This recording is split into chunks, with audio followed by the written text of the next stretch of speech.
Friends, welcome back to my channel ലക്ഷ്മിക്കുവൻ. അപ്പോൾ നിങ്ങളിപ്പോൾ വിചാരിക്കും ഞാൻ എന്ത് നട്ടാപാതിരിക്ക് എണിച്ചിട്ട് എങ്ങിട്ടാണ് പോകുന്നതെന്ന്.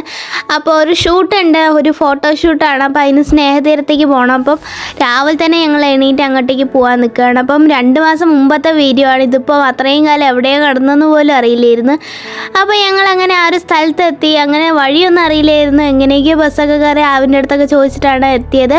അങ്ങനെ ഞങ്ങൾ ഫൈനലി അവിടുത്തെ മതിലൊക്കെ ചാടി അങ്ങനെ ഞങ്ങൾ ബീച്ച് കണ്ടെത്തി ഗൈസ്. അങ്ങനെ ഞങ്ങൾ മെല്ലെ നടന്നു പോവാണ്. അപ്പം ഈ ഡ്രസ്സ് ഇട്ടിട്ടല്ല നമ്മൾ ഫോട്ടോഷൂട്ട് ചെയ്യുന്നത്, നമ്മൾ വേറൊരു ഡ്രസ്സ് ഇട്ടിട്ടാണ്. അപ്പോൾ വലിയ ഡ്രസ്സാണ്. അപ്പം എന്തായാലും വീട്ടിൽ നിന്ന് ഇട്ടിട്ട് വരല്ലേ നടക്കില്ല, കാരണം ഇത്രയും ദൂരം വരണ്ടല്ലേ. അപ്പം അത്ര ദൂരമൊന്നും ഇല്ല, എന്നാലും ഞാൻ ഇത്രയും കുറേയൊക്കെ അടുത്തായിട്ട് ഞാൻ ആദ്യമായിട്ടാണ് ഈ ബീച്ചിലേക്ക് വരുന്നത്. അപ്പം അവിടെ കുറേ കല്ലുകളൊക്കെ ഇങ്ങനെ ഇട്ടിട്ടുണ്ടായിരുന്നു. അങ്ങനെ ഞങ്ങൾ അതിൻ്റെ മുകളിലൊക്കെ നിന്ന് ഫോട്ടോ ഒക്കെ എടുത്ത് കുറച്ചു നേരം കഴിയുമ്പോഴാണ് നമ്മുടെ ക്യാമറമാൻ ചേട്ടൻ വന്നത്. അപ്പോൾ കുറേ എന്തൊക്കെയൊക്കെ പോസൊക്കെ ഇട്ട് കൊടുത്തു. അങ്ങനെ നൈസിൽ കുറേ വെള്ളമൊക്കെ നനഞ്ഞു. ശരിക്കും ഭയങ്കര ബുദ്ധിമുട്ടായിരുന്നു ആ ഡ്രസ്സ് ഇട്ട് നടക്കുമ്പോൾ. കാണുമ്പോഴൊക്കെ ഒന്നും കുഴപ്പമില്ലാത്ത പോലെ ഉണ്ട്. അധികം ക്ലോത്തൊന്നും അതിൻ്റെ അടിയിലുണ്ടായിരുന്നില്ല, എങ്കിലും നല്ല വെയിറ്റും കാര്യങ്ങളൊക്കെ ആയിരുന്നു. ഞാൻ ആദ്യമൊക്കെ മെല്ലെ ഈ ഒരു കടലൊക്കെ അടുത്തേക്ക് വരുന്ന സമയത്ത് ഓടുകയില്ല. അവസാനം ഞാൻ എന്തായാലും പകുതി വരെ നനച്ചിട്ടേ പോയുള്ളൂ. പിന്നെ അതൊക്കെ കഴിഞ്ഞ് ഷൂട്ടൊക്കെ കഴിഞ്ഞതിന് ശേഷം ഞാൻ പിന്നെ ഒന്ന് പോയിട്ട് വെള്ളത്തിൽ നിന്ന് നനയാന്ന് വിചാരിച്ചു. അങ്ങനെ ഞാൻ അവിടെ പോയിട്ട് കുളിക്കുകയൊക്കെ ചെയ്തിട്ടുണ്ടായിരുന്നു.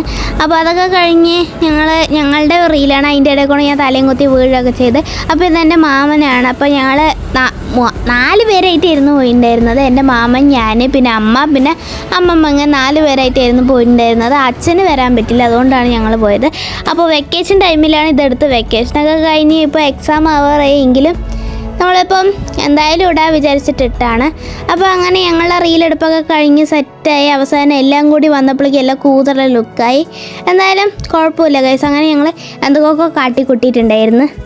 അങ്ങനെ ഞങ്ങൾ അതിന് ശേഷം അവിടെ ഒരു ചെറിയ പാർക്ക് പോലെ ഒക്കെ ഉണ്ടായിരുന്നു. അപ്പം ഞാൻ അവിടെ പോയി കയറാമെന്നാണ് വിചാരിച്ചത്. പിന്നെ എൻ്റെ പ്രായത്തിന് കയറാൻ പറ്റിയതൊന്നും ആയിരുന്നില്ല. അപ്പോൾ അവിടെ പോയപ്പോൾ കുറേ മീനൊക്കെ കണ്ട് പാവങ്ങൾ എവിടെയും പോകാണ്ട് ഇതിൽ കൂടെ തന്നെ ചുറ്റി നടക്കുകയാണ് ഗൈസ്. അപ്പം ഈ മീനുകളെല്ലാം കണ്ടപ്പോൾ പിടിച്ചിട്ട് പോയി കഴിഞ്ഞ് കഴിഞ്ഞാൽ 2 ദിവസത്തിന് കറി ആയിട്ടുണ്ടായിരുന്നു. പക്ഷേ നമ്മൾ പിടിക്കാൻ പറ്റില്ലല്ലോ, അവർ പാവങ്ങൾ ജീവിച്ചോട്ടെ. അങ്ങനെ ഞങ്ങൾ അതിൻ്റെ ഉള്ളിൽ കയറി. അങ്ങനെ 50 രൂപ കൊടുത്തു. കഷ്ടമുണ്ട്, ഇവരിത്രയൊക്കെ സൗകര്യങ്ങളൊക്കെ ചെയ്ത് തന്നിട്ട് 50 രൂപ ഞങ്ങളുടെ നിന്ന് മേടിച്ച് കഴിച്ചു. ഞങ്ങളങ്ങനെ ആ ഒരു സാധനത്തിലൊക്കെ കയറിയിരിക്കുക പറഞ്ഞ് കയറി നിന്നപ്പോൾ ഒരു ശബ്ദം മാത്രമേ കേട്ടുള്ളൂ. അവനതിന് പൊട്ടിച്ച് കേസ്. ഭാഗ്യത്തിന് ഞാൻ എൻ്റെ കാര്യത്തിൽ ഒരു തീരുമാനവും കൂടി ആവും വിചാരിച്ചപ്പോൾ ഞാൻ അവിടെ നിന്ന് ഓടി കേസ്. അതിനുശേഷം അവിടെ ഒരു കിഡ്സിൻ്റെ പൂളൊക്കെ ഉണ്ടായിരുന്നു. അങ്ങനെ ഞങ്ങൾ കുറേയൊക്കെ അവിടെയൊക്കെ കയറിയിരുന്ന് അവസാനം ഞങ്ങൾ ഗുരുവായൂർ പോയി. അതിൻ്റെ വീഡിയോ ഒന്നും അങ്ങനെ എടുത്തിട്ടുണ്ടായിരുന്നില്ല, കാരണം ബോറ് ലുക്കായിരുന്നു, തലയൊക്കെ ഒരുമാതിരി ഉണ്ടായിരുന്നു. അങ്ങനെ അതിനുശേഷം ഞങ്ങൾ നേരെ വീട്ടിൽ പോയി. അപ്പോൾ നമ്മുടെ വീഡിയോ ഇത്രയുള്ള ഇഷ്ടപ്പെട്ടാൽ ലൈക്ക്, ഷെയർ, സബ്സ്ക്രൈബ് ചെയ്യുക. ബൈ.